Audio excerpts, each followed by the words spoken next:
Hey, Yo. welcome back. What's up? This is What's Your Favorite Scary Story? Hi, My name is Alyssa, if you don't know. I'm Marlene. And yeah, we're the hosts, so welcome. Welcome. So we had a pretty cool day today. It did influence our background screen that we like to put up while we record. It did. You want to tell the peoples about what we did? So a week ago, I think I found that there was this movie showing of deep space. It's like a documentary, right? Deep Sky is like the name of it, yeah. And basically it was about the James Webb Space Telescope and its creation and them loading, making sure everything's straight and them launching it into space and how, everything basically with that came to be. And the first images it caught, like clearer images. Basically, it's trying to figure out everything that's out there that our technology hasn't been able to yet, pretty much, right? Basically it gave us clear images. It gave us clear images of what the Hubble Space Telescope gave us. So, and it's giving us even more, like you said. So, it was really, really cool. So, we decided to put some, like, deep space images of, it's probably, I think these are, like, AI, but they're still pretty cool. Yeah, they're pretty. Yeah. I dig them. Yeah. But that was our day. It was a fun day. It was at the California Science Center, so it was just free. So afterwards, we spent, almost 3 hours walking around there, yeah, which was really cool because I grew up going there a lot every single year, and we only always went to a specific area. We never really got to explore everything, so yeah, I got to explore it for the first time. Yeah, I've never been there at all, so yeah, it was cool. Pretty cool. Yeah. It's part aquarium in places, which is cool. Yeah, that was pretty weird. They had huge fish that we loved. Huge fish. That was really cool. Yeah, it was a fun day. Yeah. Not really related to the paranormal, but that's fine. Right. It's space. There's a lot of unexplained there. Yeah. And we talk about the unexplained, so yeah, it's fine. It's fine. Everything's fine. I am hungry, though. Dinner was Oh. I don't think it was what I wanted, honestly. I didn't think I want to eat that. Babe, you need to speak up. Yeah, you sounded so enthused when I mentioned it. I know, but then once we got there and I was like, oh, fuck. Well, I do apologize. It's okay. You can go ahead and pick the next meal. You can pick whatever you want, and I will say yes. I think I just want something Mexican home cooked. Okay. I don't want to eat out, Okay. But sounds good. That's for another day. I'm just hungry. I just felt my stomach almost. Oh no. Growl. But it's okay. Well, on that note, there is one other thing we did want to mention. What is it? About a week? Yeah, a week from tomorrow. So this is Monday we're recording on. Monday. So next Tuesday, the 7th, I believe, we will be moving out of California and moving to Tennessee, where my family's at. Yeah, that's crazy. It's a pretty big move coming up. Yeah, but don't worry, we should still be able to keep recording and get episodes out for you guys. But yeah, because it's just a week that we'll be on the road, really. Yeah, really, only 4 days. Yeah, but we won't have the whole time process. because you still have to edit and all that stuff. But that'll be done before, right? So yeah, and then once we get there, we should be able to whip up another episode really quick and record that. Yeah, and record over there. But yeah, that's just our little update. Yeah. Lots going on, but we're still getting the stuff out there for you guys, so I hope you like it. I'm just tired. We've been trying to squeeze in everything, and we've been doing trying to record on top of, in the process of moving and still figuring out our wedding because we're getting married this October, and it's a lot. Been so much stuff. I'm burnt out. We took a month and a half off work, and I feel like I've been doing something every single day. Yeah, I don't feel like there's. And then if I take a day off, I feel guilty because I'm not really doing anything. Right. It's I should be doing something. And yeah. Well, thankfully, we're gonna have a little bit of time once we get to Tennessee to actually just relax, recuperate, and then go back to work. Yeah, but I think I can have a little distraction right now and and listen to my spooky your things. spooky stuff. So, well, since you mention it, we can go ahead and get started. This week's topic was suggested by you. Oh, okay. I wanted to go ahead. You as in me, not you as in the audience. Yeah, like, I'm talking to Marlene. Marlene is Okay. the one that suggested this topic. She's been suggesting it, but I had to give like the people their chance. Of course, and do their stories. That's what we've been begging them for them. So I Yeah. had to do them. I've already done your suggestion. Was the first episode, Winchester House. Yeah, I love Winchester. Yeah. So what is it? 15 episodes later, you're getting another go around. Can we just like mention something really quickly? What? I don't think it's relevant to this, but today I found out that I cannot pronounce the word Figueroa in English. It's a pretty big street in LA, Figueroa, for people that are white and speak English. That's how we say it, the white way, Figueroa. To be fair, I can't say it in the accent you're using, like Figueroa. Figueroa. I try. Yeah. How do you say it in the English accent? I say You can do this. I believe in you. Figueroa. That was pretty close. So we figured out either she will make it figure skating and say Figueroa, or she puts an extra R in at the end and says Figueroa. Figueroa. You've done it twice Figueroa. successfully. Figueroa. It's really close. Figueroa. You're blending in the middle there again. Figueroa. That was pretty good. She's gonna practice. I've been practicing all day. You have been practicing all day, but next week you're gonna be back and you're gonna have it down because I believe in you. I hope so. We'll do a check-in next week. Yeah. Figueroa. Oh my god. Okay. Anyway, yeah. I just wanted to embarrass myself there for a second. Of course, that's what we're here for. It was funny. I thought it was funny It because was really funny. I realized I really can't That's okay. I still love you. Yeah. Thank you. There's nothing wrong with that. Alrighty. But moving on to your suggestion, you were suggesting one main thing and then another thing a little bit. So I've decided to do both of them. So we're covering Mexican urban legends tonight. Oh, okay. Yay. I didn't get Mexican food, but I will get Mexican urban legends. Yeah, there you go. You will get Mexican food if you speak up. Yeah, you're right. You just tell me what you want. It's because you never know what you want. And so I'm like, okay, well, what about this? And then you're like, yeah. And then you're actually like, well, I didn't really mean yeah. But yeah, I just love home-cooked Mexican meals. I get it. You just have to tell me. Yeah, I'm sorry. It's okay. I forgive you. Thanks. Okay, so the main one that you have been suggesting is La Lechuza. Yeah. Am I saying that right? La lechuza, yeah. Okay. Not la lechuga. Right. That's lettuce. Yeah. That was actually mentioned in some kid's story that I had read when I was looking up stories, and he was he'd never heard of La Lechuza before. Right. And so he was hearing something, and his grandma or somebody was saying, "Oh no, it's La Lechuza." And he was like lettuce? What do you mean? What do you mean it's lettuce? Yeah, I honestly, I've just heard a couple things of La Lechuza. Mm-hmm. But the little things I've heard are creepy enough for me not to want to hear anything else about it.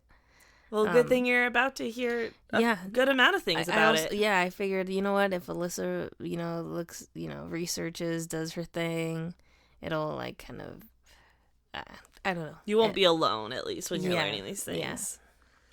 Yeah. Okay, so the stories of La Lechuza usually tend to start off something like this. Someone is walking home alone at night. I already have goosebumps. Usually a drunk man. A drunk man? Uh-huh. When all of a sudden, they hear wings rustling and see glowing eyes staring at them from a tree. What color glowing eyes did it say? I don't think so. Why, do you know the color that it usually is? No, I just the only glowing eyes I associate with anything spooky-ish is part of the 21 Pilots lore. Of course.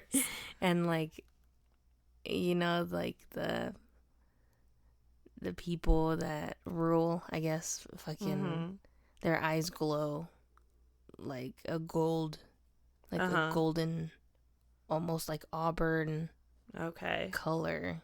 And I feel like that's kind of like an owl's eyes color, no? Yeah, I could see that. Well, okay, shh. Oh, I'm sorry. I always... Well, okay, good thing my next sentence is, so what exactly is La Lechuza?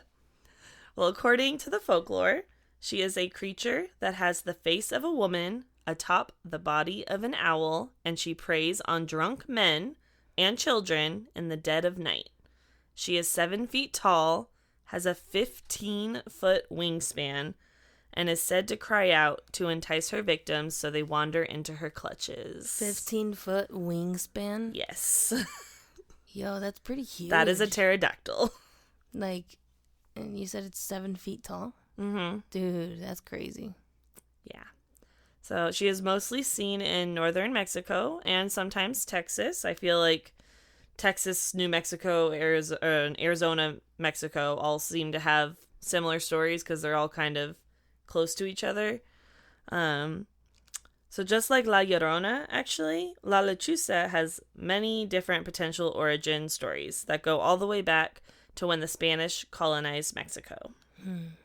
So no matter which tale you believe in, each story begins with a woman that has been wronged. So according to Rachel Gonzalez Martin, a professor of Mexican American Studies who specializes in folklore, she says, quote, La Lechuza lived at the far end of a small town, which people normally classify as somewhere in the desert area in northern Mexico. She lived alone, and that made townspeople suspicious of her. One season, a small boy goes missing from the town, and no one is able to find him. End quote. So in this version of the story, basically the woman was accused of being a witch, who was responsible for the boy's disappearance. Do we know around, like, what year this is? If you have Google handy, it's when the Spanish colonized Mexico. I don't know when that was. Hold, please. I literally had a random date in mind. I was like, oh, 1484. And it's 1493. That's pretty close. Good job, babe. It says the Spanish colonization of the Americas began in 1943 on the Caribbean. 1493. What did I say? 1943. Oh my god, dude! I swear to God, I think I have dyslexia. No, it's dude. okay. You're tired. You just woke up from a nap. I did have a nap. It's fine. This happens like more often than not. Yeah. But anyway, 1493. Oh, so that's how old like the stories are. So That's a lot. That's very old. Yeah. We can't be certain exactly like when this story happened. This is just like when people started telling the story. That's like that's like almost like 550 years ago. Yeah. Over 500 for sure. Over 500 years. Damn. But yeah, so this woman was accused of being a witch. Because they thought she was the reason the boy disappeared. So for revenge of them accusing her, she makes a deal with the devil to come back as a shape-shifting owl woman, which is interesting. It sounds like Skinwalker. Yeah, kind of making the deal with the devil and then turning into an animal. That's very similar, actually. Yeah. In other versions, she was a woman who had just some kind of act of cruelty committed against her or her child, which turned her into a vengeful monster. Some say she is a witch's familiar, like a black cat, or something like, where they bring in Harry Potter. Right. Harry Potter's owl. And she serves her mistress's will by abducting children. And others even say she is a servant of Satan himself and feeds on the negative emotions of the humans who have the misfortune of encountering her. Damn. And lastly, it's possible that the story simply came from just an actual giant owl, as giant birds have been reported in the area, and then some Native American tribes do have legends that incorporated giant birds. I don't know if you, remember any of that. I've definitely heard something about that. I think I'd like to believe it's the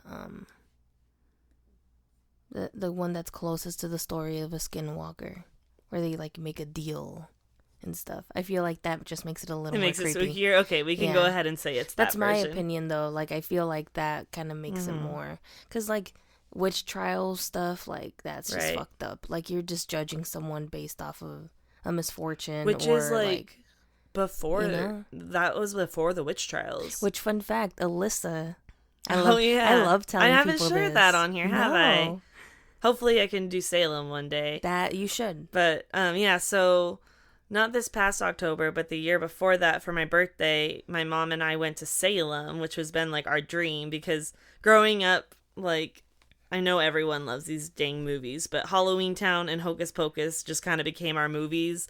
Like, living apart from her, whenever we would see each other, even if it was like June, we would watch the movies. And so we've always wanted to go to Salem. So we finally went, and it was amazing.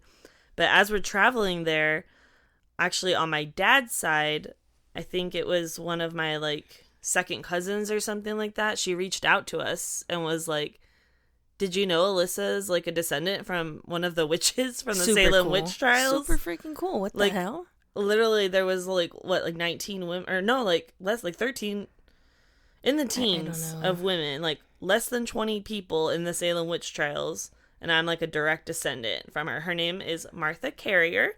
And the reason she was accused of being a witch is because she had children and they got sick. And then eventually they got better.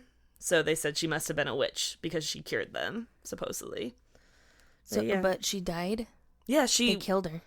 They killed her as one of the witches in the Salem witch trials. Isn't that fucking awesome? I mean, rest in peace to her. But yeah, it's crazy. You know, what could she be, like your Thea or great grandma? Yeah, I want to look at like the tree. I feel like we have like the papers somewhere. I think my dad actually might have them. Yeah, but that's really what's her name? Martha Carrier. And I actually God, another cool fact. We are on a huge tangent right now, but it's fine because I feel like my stories aren't that long.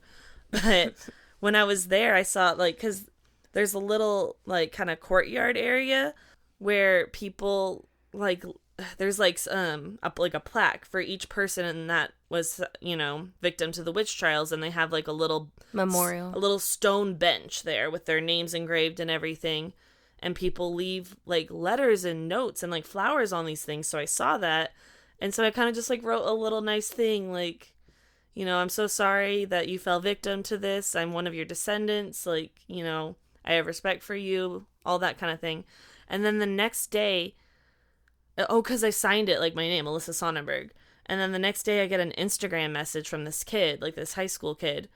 And they were like, I know this is weird, but were you at the like Salem Witch Trial Memorial yesterday? Did you leave a note? And I was like, yes. And they like found my note and they just thought it was so cool.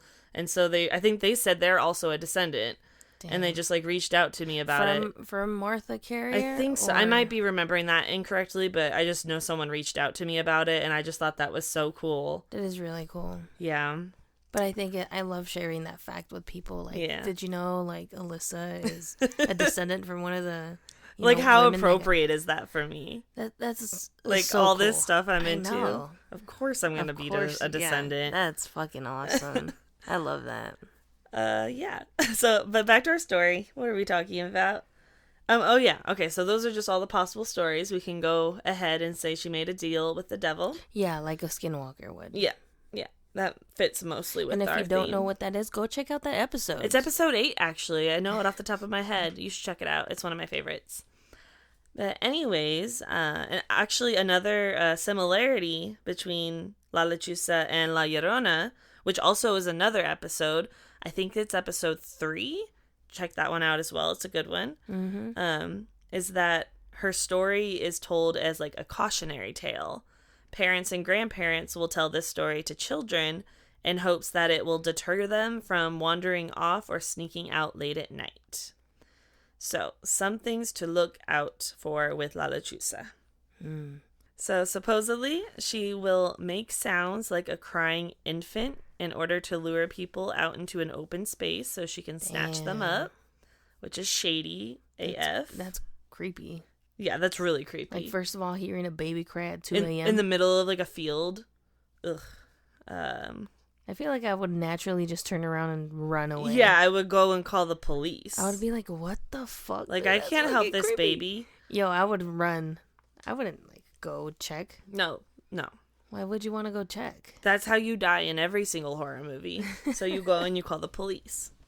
It is also said that you should not look at her in the face for too long because that will make her angry. And I am guessing that you would not like her when she's angry. I did see a video of a big owl, where they're recording it, and its face is like elongated and it just looks angry, and it's just moving left to right with its wings like owls in general are really creepy, honestly. And like the people in the background, they're speaking Spanish, but they're saying, oh, she's angry that we're looking at her, she's angry. Oh my god. I'll show you that video. It's real. Okay. I mean, assuming that it's it, I mean that this owl did look like 3-4 feet tall. Okay. But it could be a baby.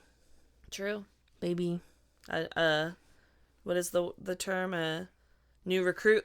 A new recruit. To the devil. Yeah. So it is pretty difficult to kill or get rid of La Lechuza. She cannot be hurt by bullets, and apparently, whoever attempts to shoot her and fails will actually be killed themselves. Like by her? I think just like if you try to kill it, like then you die. They didn't go into details, but actually I think it does kind of come up later. But yeah, so basically, if you encounter La Lechuza in any way, it kind of means certain death. But that doesn't mean all hope is lost. There are a few methods of warding her off. Most of them involve the incantation of prayers or the appliance of herbs such as chili powder and also salt. Salt is a big one, which like kind of is a big one for everything paranormal. Yeah, that makes sense. I was about to say like witches. Okay, yeah. Yeah. Also like spirits, like evil spirits and stuff. Yeah, exactly. Like, it wards off. Yeah, you're supposed to put it like at the edge of your door and on like windowsills and all that stuff. Yeah. It is also said that tying 7 knots in a rope and hanging it by the front door will ward her off, which like totally sounds like a Mexican thing to do to protect yourselves. Yeah, I mean, like I could see that, right? There's lots of like Latino, like little things. Yeah, it sounded accurate. Yeah. So just a few more fun facts about La Lechuza, if you can call them fun. She has the power to control the weather and make it storm. If she's especially hungry, she will swoop down and attack cars so that she can get to the people inside. What the fuck? She also has the power to make a vehicle's battery die. Damn. Anyone who touches her, even in the slightest, dies. And dreaming about her means a family member will soon die.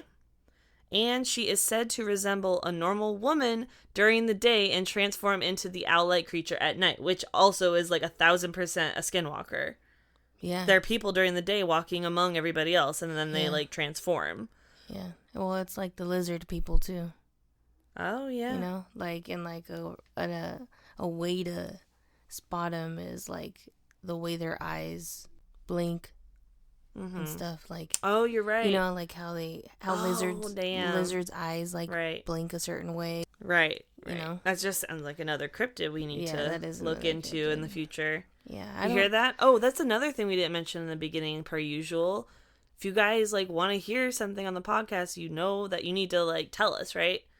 So email your suggestions to whatsyourfavoritescarystory at gmail.com, please. Thank you. We appreciate it. I'm sorry if that came off hostile. I need your suggestions, you guys. This is all for you. Okay, so are you ready for some creepy stories about La Lechuza? Yeah, I am, actually. So the best part, right? Yes. Okay.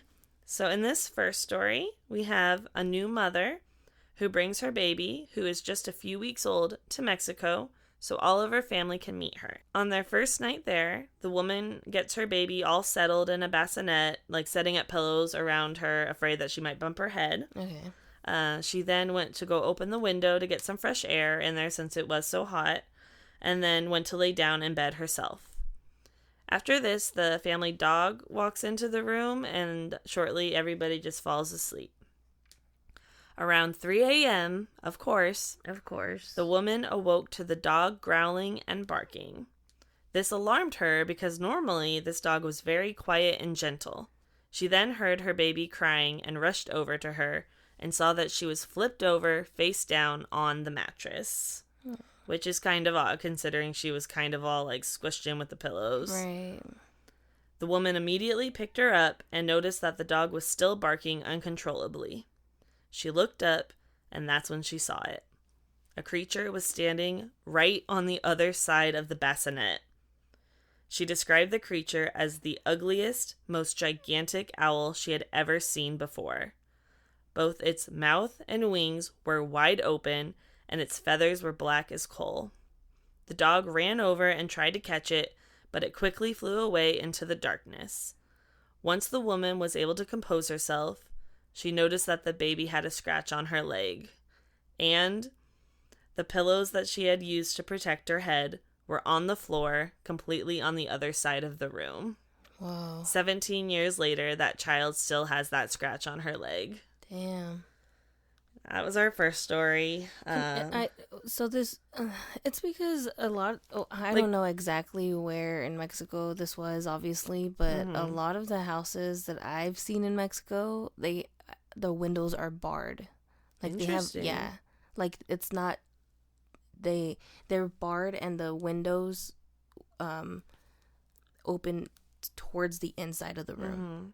I don't know if it like makes a difference, but they did mention that it was like on the second story, which is why she felt like safe opening the window. Okay, so it's probably not the same part. Yeah, I mean, okay, and then obviously it could have just been an owl that got into the room, but like the pillows on the floor, that's what's throwing me off, on the other side of the room. Yeah, that is kind of weird. Like, why would an owl that's trying to, like, get at a baby, like, even if it was just trying to, get a snack, like, take the time to, like, take each pillow and take it to the other side of the room, and the woman didn't wake up during any of this? Because the owl was tall, right? It was, like, one of, like, the big owl kind of thing, yeah. Yeah, it was, what was it? Yeah, the ugliest, most gigantic owl she had ever seen. Yeah. Yeah, that was our first story. So this next one is, like, really short, but it is freaky, and it does tie back to what we were talking about earlier. All right. So 2 men were driving down a rural road in Mexico. That is another R word. That's another word I feel like I can't. Earl? Oh, my God. I'm not even going to start. Okay, no, we don't have to go there. There were 2 men driving down a dirt road in Mexico when a creature that resembled La Lechuza began swooping down on their truck. At one point, it hit the truck's windshield and bounced onto the road in front of them. You laugh. It's because I've seen a big-ass toad like that. A toad? Yeah, bro. My family... Sorry, like, side story. We were all going to Mexico. I don't think I'm going to like this story. My uncle is a bus driver kind of dude. And a bus driver kind of dude. Yeah, he like uses those big Greyhound buses, and we would rent out his bus to take our family to Mexico because funny enough, we all don't fit in that bus, so there would be 6 other cars. Jeez. Besides that. Damn. Yeah. Our family's huge. Clearly. Anyway, we were driving to the beach early in the morning, 5:00, and we were passing like this like little forest area, and a big ass fucking sapo, bro, a frog, like a toad, just like flat, like a pancake. Flat. I knew I wouldn't like the story. And it just fucking smacked the windshield of the bus, and my mom and I were sitting in the front, and I saw that shit. That was hilarious, dude. So I just thought of that. I just thought of how funny that must have like. That is the first and last time a story like that will be told on this podcast, everybody. I feel okay about the rest of the story, though, because I'm treating this as, like, a devil's sidekick and not an actual owl. But it swooped down and hit the truck and landed on the road in front of him. The driver gunned the engine, ran over it, and then backed up over it, and then ran over it again to make sure it was really dead. But unfortunately, once they started to drive off, the driver looked in the rearview mirror. And she was standing? And saw it rise from the ground. Fuck. And he instantly had a heart attack and died at the wheel. Nuh-uh. Yeah. Yeah. That's fucking I told you, creepy. like, if you encounter La Lechuza, it pretty much means certain death. Okay, Lechuza, I'm sorry for laughing at you. Yeah. Holy shit, that's scary. Yeah, and there was, like, a man in the passenger seat to, like, verify all this, you know? That's Granted, nutty. it could be, like, his heart reacting to the fact that this thing literally is still alive and getting up and, like, what the hell is it? But still, the fact that it survived all of that, like, and got up right away, too. Right. All right, so we have one more story for La Lechuza. So in October of 1975, the police officers of Robstown, Texas, began receiving calls about a bird. A monster bird is what the callers called it. Now, La Lechuza was never technically mentioned in any of the articles. They just went with the phrase monster bird. But the descriptions given of this creature did seem to have some similarities to La Lechuza. A few accounts described the beast as 2 feet tall. Some said 6 feet. When a human face was mentioned, some said it was a man's face. Others said it was a woman's. Some said the creature had human feet, and others said it had animal feet. But one thing that everyone agreed on is that it had the body of a bird and was flying around Robstown. The sightings mainly concentrated around a wooded area west of town. Eventually, a television station ran a segment on the rumors, and then suddenly the sightings just stopped. But then later, a few sightings did pop up in some nearby towns, including one that 2 policemen, like, reported. It got to the point where a radio station offered a $1,000 reward for the live capture of the creature, which was probably a lot more. It was like 1975. But of course, no one was ever able to do this. And that was a less exciting story, but it was like dozens of people like seeing the same creature. So I thought that was interesting. Might not have been La Lechuza, but it was something creepy with like a human face also. But, which is weird though, like, right? Like that many people, like policemen too. Yeah. Because it's like, is a whole town gonna be in on this like hoax? You know? Yeah, when the media gets involved, it's kind of. Yeah, that's true.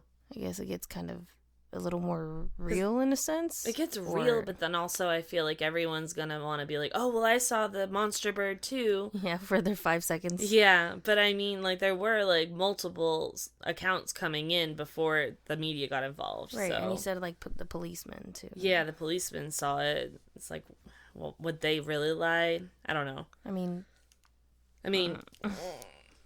would they lie about that? No, probably not.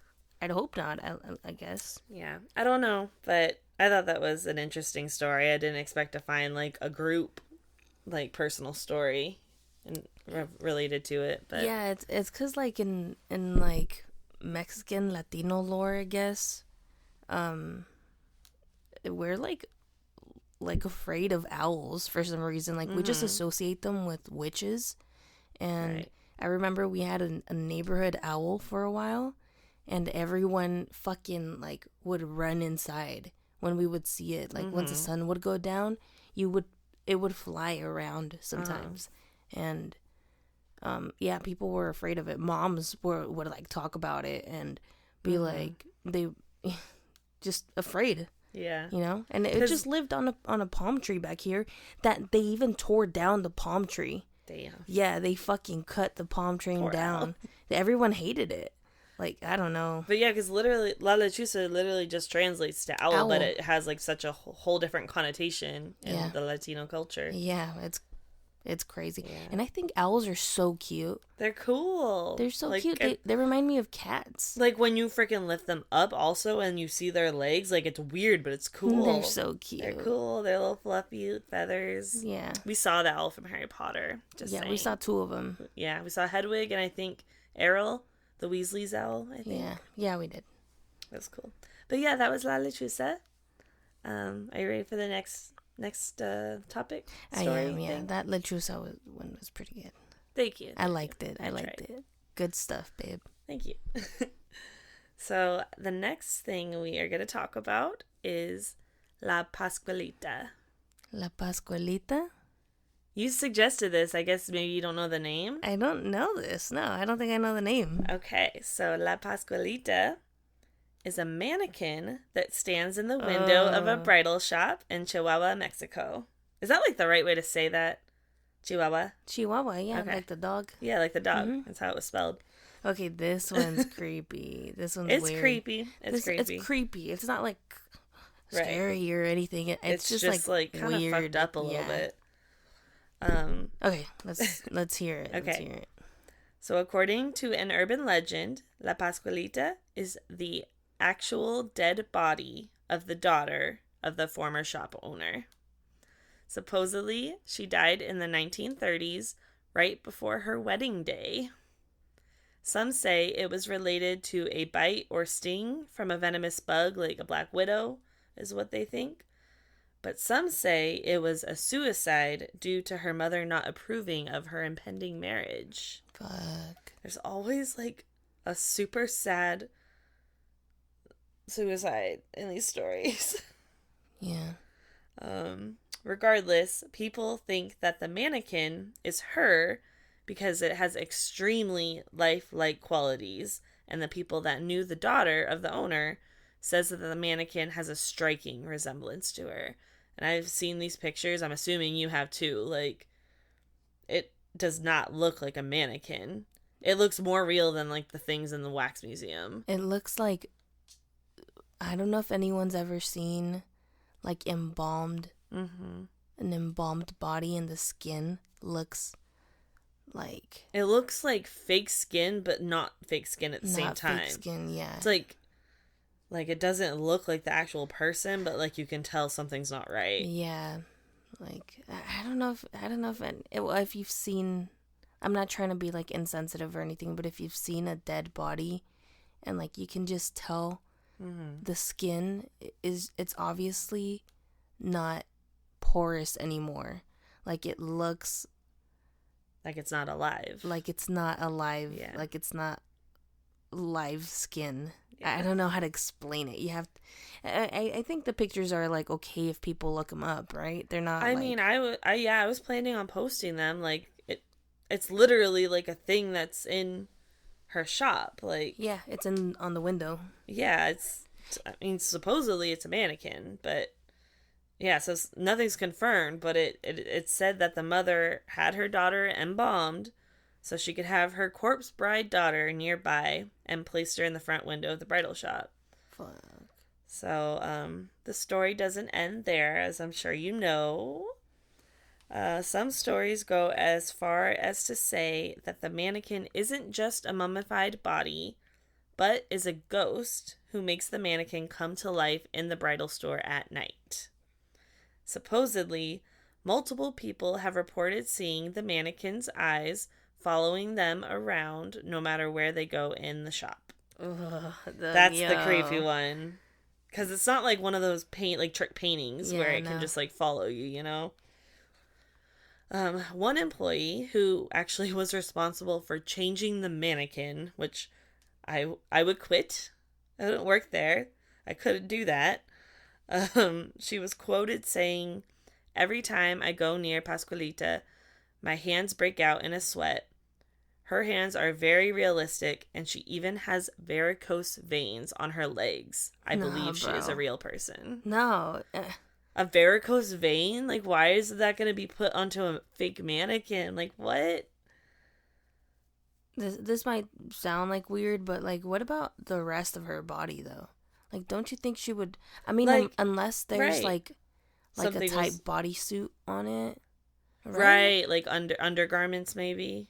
Yeah, I could see that. Because, like, you used to change mannequins. Right, yeah, and it's just, like, nothingness, like... Right, it's just, like, a Barbie doll. Yeah, exactly. But, like, how... I don't know, how do you get around that? The employee didn't say anything else, like, about that, but yeah, I don't know.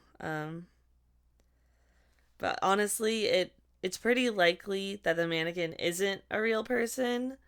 Even if it was a body that was embalmed, the process would have had to have been done absolutely perfectly, which this was like the 1930s, so it probably wasn't. And the body would have had to have been preserved in a very specific environment. not like in a bridal shop window in front of the beating sun. But honestly... Oh, yeah, imagine how stinky that would be. Like, honestly, in my opinion, though, that doesn't mean that the spirit of the daughter couldn't have taken over the mannequin, or even, like, the spirit of just, like, somebody else. So it's just kind of, like, getting the energy of the daughter. Right. And... Because, like, there's still the things where... I feel like I skipped something. Hang on, everybody. Oh, yeah, so how I was saying how, like, her eyes move, right? Right. Other people have been, like, you know, looking at her, and then they looked away for, like, just a minute, and they look back and they'll see it in a completely different position. Whoa. That's the creepy part. That's why I think that thing is haunted by something. Yeah. But yeah, isn't that freaking wild? It is fucking wild. Like, there has to be something going on there. Even if, like, yes, it probably is not the actual body of her. She probably had it, like, modeled after her daughter, honestly. I don't know why the attention to detail was so great. It's kind of creepy. I've heard, maybe I'm getting ahead of myself like I usually do, but I've heard that people have seen her, like, walk around town. I remember. Did you see anything about that? Oh, okay. So I didn't really see much about that. There was one story from, like, a man that people have, like, heard from him, but I guess he was, like, a drunk or something, and he claimed that he, like, took her out dancing around the town in the middle of the night and then brought her back. Fuck? So I didn't include that because it wasn't the most, like, credible, reliable story. But yeah, I remember you telling me, like, that's why I was, like, so interested in this in the first place. But yeah, there wasn't really anything else out there. Yeah. But I think that's still creepy, though. Regardless, like, just the fact that it's creepy. Like it's just an urban legend, you know? Like, oh, the mannequin in front of Don Julio's fucking wedding shop is haunted, and she goes out and walks around town and you know, looking for her husband she never married or something like that. You know, I don't know. Yeah, no, I get it, but it's a creepy one. So those were the ones that you suggested. I do have a bonus story. Oh, I love it. I don't know if you probably have heard of it, but I don't know. It was just the, like, weirdest one I found. The chupacabra. No, that's not the weirdest. That's like the most famous one. La mano peluda. Yeah, it was actually that one. Is it? Yeah, you guessed it. Yeah. Oh my god. Okay, but this is really cool though, because I've never actually heard the story of La mano peluda. Oh, really? It's just like a. Like the hand from Adam's family. Well, yeah, so before we get into it, so La mano peluda literally translates to the hairy hand. Yes, bro. Yeah. Oh my god. So, like, of course, there's, like, a bunch of different versions of the story. But I'm going to tell you the one from Mexico. Because we're doing Mexican urban legends. Yo. It goes back to 1908, which wasn't that, like, long ago. Just, like, over 100 years ago. Mm-hmm. So there was a man named Señor Villa, who was known as Horta, and he and his wife, La Langosa, owned a pawn shop. Which, when I found this story, I was actually watching Pawn Stars, and I didn't even, like, realize, and that stuff, like, happens to us all the time. Oh, where it's, like a synchronicity like that. I was freaking out a little bit. It's a small one. It's a little one. I was like, of course it's about a pawn shop. Yeah. So Horta was short, a little on the bigger side, and very hairy. Fuck. So basically, he was a pretty terrible person. He would show off his wealth, rip off his customers, and treat them poorly. And he never did one good deed in his entire life. Damn. People in town would even gossip about him and say they hoped he would lose his wealth one day. Fuck. Yeah. Yo, just scum, bro. Yeah. Sometime after his death, the local newspaper ran a story that a graveyard keeper told them. This is a doozy, so...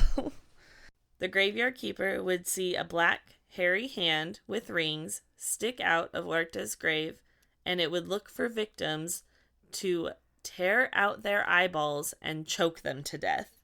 When it was done killing, it would return to Horta's grave. What the fuck? I was not expecting that when I saw, like, oh, they got a story from a graveyard keeper. I thought he just, like, saw a hand all of a sudden or something. So it would choke people? And tear out their eyeballs. What the fuck? I don't know. It's, like, not consistent either with, like, the urban legend. I was quite confused. But after the story was published, and to this day, well, there's Oreo right on schedule. Well, a little late, actually, Oreo.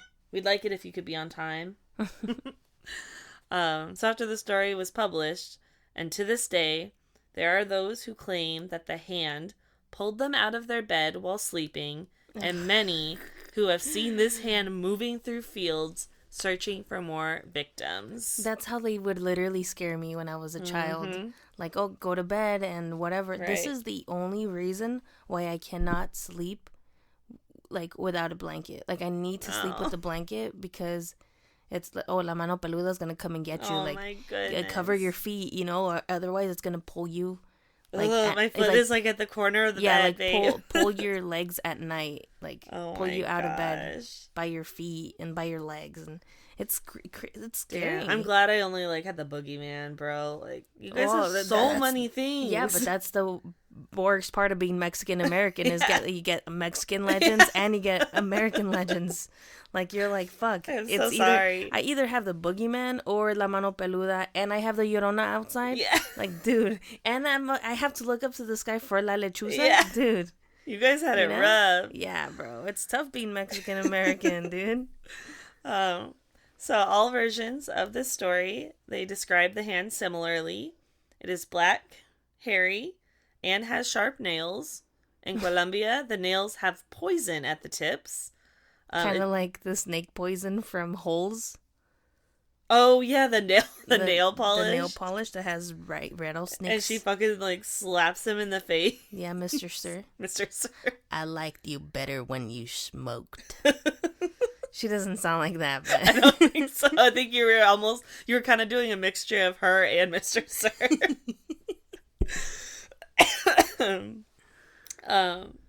So it's always twice as big as a normal human hand. It is disembodied and leaves a trail of blood behind it, and maggots can be seen around it. Ugh. The cautionary tale told to children is that if they misbehave, La Mano Peluda will spring out from under the bed and pull the child down to the underworld with it. You see? Oh my god, I get goosebumps, babe. I literally have goosebumps right now. It is also said to come from a big window, behind doors, and even from out of the wall. So basically, you're not safe anywhere. Well, I have a big-ass window right behind me. The end.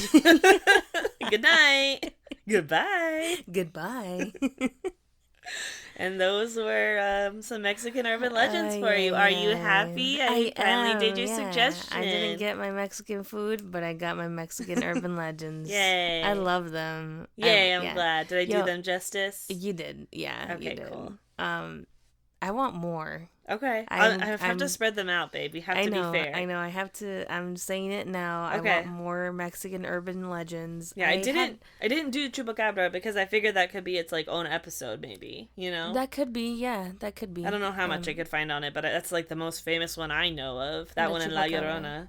La Mano Peluda, I had no idea of its origins. I would just be like... Oh, yeah, there was, like, other ones that went back to, like, it's, like, from different countries that went back to the Spanish Inquisition, and it was something about, like, a man getting his hand chopped off in it, and then that's, like, where the hand came from. But, yeah. That's scary, though. Yeah. Yo, fuck La Mano Peluda, So I'll be sleeping on the outside, I'm assuming. Yeah. Okay, sounds good. Unless it can, like, slither in through between the wall and the bed. Why are you making this scary? Oreo, can you protect us, please? Okay, that means, yes, sure, absolutely, I'd be happy to. But that was this week's episode. Like we said, we should have another one coming out on Wednesday, just like normal. If anything happens to be late ever, it is again because we're moving, but we should be good. We'll keep you guys updated on the socials and everything if anything changes. But once again, thank you for listening. Thank you for donating. Thank you for for those of you who share it. Thanks for fucking sharing it. It's free, so we appreciate the support. Absolutely. But as always, if you have a story to tell, a story to share, a story you want to suggest, please send in your suggestions to what's your favorite scare. We're struggling with ours again, aren't we? I guess. What's your favorite scary story at gmail.com? Bam, you did it. And yeah, or just email us and just, if you want to say hi. Say hey. Let us know how you're liking the podcast. Yeah. Or if not, you're not liking it, or let us know what we can do better. Yeah. Yeah, we appreciate anything you guys have to say or any ways you'd want to support the podcast that you're able to. Mm-hmm. For sure. But yeah, anything else before we sign off? Beware of la mano peluda. And don't look at the lechuza in the eye. Yeah, or touch it. Or touch it. Good night. Good night. And stay spooky.